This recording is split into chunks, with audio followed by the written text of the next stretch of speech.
1883 সালে 9 ডিসেম্বর এই দিনে রবীন্দ্রনাথ ঠাকুরের সাথে ভবতারিণী দেবী বা মৃণালিনী দেবীর বিয়ে হয়। তার ঠিক 4 মাস পরে 19 এপ্রিল 1884 কাদম্বরী দেবী মানে রবীন্দ্রনাথ ঠাকুরের বউঠান আত্মহত্যা করেন।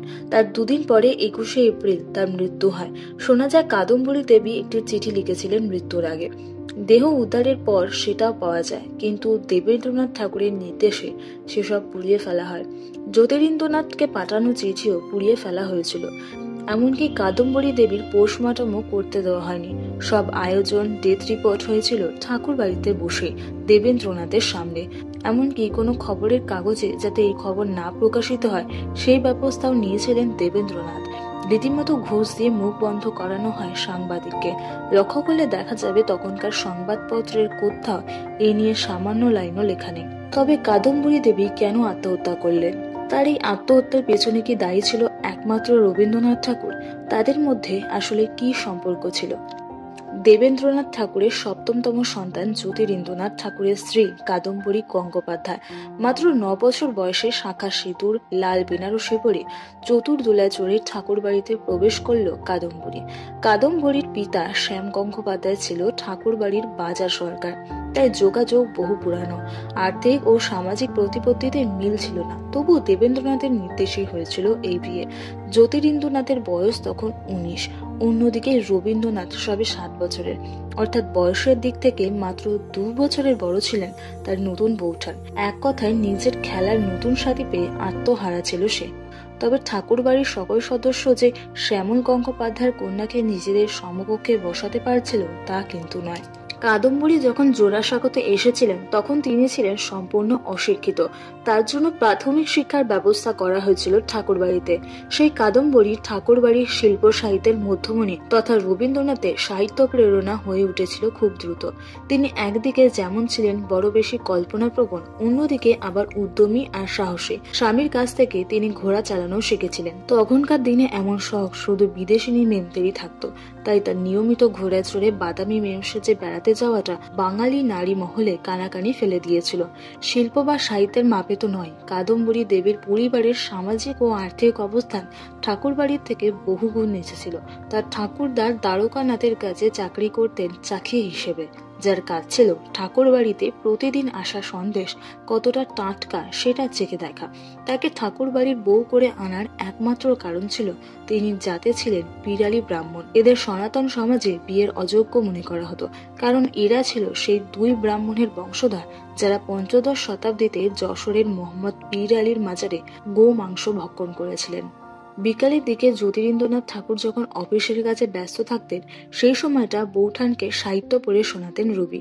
কাদম্বরীর চোখে দেখে পড়ার থেকে শুনে শুনে সাহিত্য রস আস্বাদন করতে বেশি পছন্দ করতেন।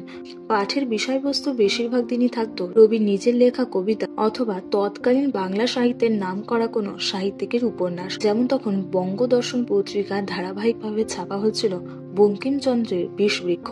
কাদম্বরী শুধু যে রবির শিল্প সাহিত্যের সঙ্গিনী ছিলেন তা কিন্তু নয়। রাঁধুনি চাকরদের হাতে একই ধরনের খাবার খেয়ে বিরক্ত রবি ঠাকুরের রসনা তৃপ্তিও হয়েছিল তার হাত ধরে। এমনকি মৃত্যুর আগে পর্যন্ত রবীন্দ্রনাথ তার বৌঠানের হাতের চচ্চড়ির স্বাদও মনে করতে পারতেন। তাদের বয়সে অন্যান্য ছেলে মেয়ের মতো রবি আর কাদম্বরী ঝগড়াও করতেন প্রায় সময়। দুজনের মাঝে খুনসুটি লেগেই থাকতো।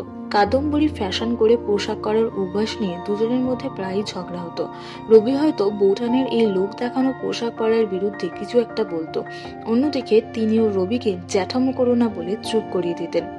রবীন্দ্রনাথ সেসব দিনের স্মৃতিচারণ করে বলেছেন, বৌঠান যখনই কোনো আত্মীয়ের বাড়ি যেতেন তিনি তার ঘরের বাইরে জুতো দেখতে না পেয়ে তার কোনো না কোনো জিনিস লুকিয়ে রেখে দিতেন ইচ্ছা করে, একটা ঝগড়া লাগানোর জন্য। কাদম্বরী রবিকে যেসব কথা বলে খেপাতেন, রবি ভাই বোনদের মধ্যে সব থেকে কালো ও দেখতেও ভালো না, ও কোনোদিনে বিহারী চক্রবর্তীর মতো করে লিখতে পারবে না, এসব কথাই আসলে রবির প্রতি তার নিজের আকর্ষণ ও তার বিপজ্জনক ফলাফল থেকে নিজেকে দূরে রাখার চেষ্টা। রবীন্দ্রনাথ তার স্মৃতিতে, গানে, কবিতায় এসব কথাবার্তাকে নিছক দুষ্টুমি হিসেবে উল্লেখ করে গেছেন। কাদম্বরী শুধু রবীন্দ্রনাথের লেখার অনুপ্রেরণা আর সব থেকে বড় ভক্তই ছিলেন না, তার লেখার সব থেকে বড় সমালোচকও ছিলেন তিনি। তাই তরুণ কবি রবীন্দ্রনাথের লেখক হয়ে ওঠার পেছনে অপরিহার্য ছিলেন তিনি। কবির প্রতি তার অপত্য স্নেহ থাকা সত্ত্বেও তার লেখার কঠোর সমালোচনা করতে পিছপা হতেন না। রবীন্দ্রনাথের তরুণ বয়সে লেখার দিকে ফিরে চাইলে, যেমন কবি কাহিনী, যেটা তার 16 বছর বয়সে লেখা, দেখা যায় কবিতাগুলো এমন একটা বয়সে লেখা যখন পৃথিবীর কিছুই দেখেননি তিনি, সবই তার কল্পনা করে নেওয়া। সেখানকার লেখায় সত্যি আর কল্পনা মিশিয়ে একাকার হয়ে গিয়েছেন কাদম্বরী দেবী। রবীন্দ্রনাথ তার লেখা এক চিঠিতে ভারতবর্ষ নিয়ে স্মৃতিকাতরতার কথা লিখতে গিয়ে কাদম্বরীর কথাই বলেছেন। সেই প্রিয়তমা কোথায়, যে আমার শৈশবের একমাত্র সঙ্গী ছিল এবং যার সাথে আমি স্বপ্নভূমির রহস্য অনুসন্ধান করে আমার কৈশোরের অলস দিনগুলো কাটিয়েছি।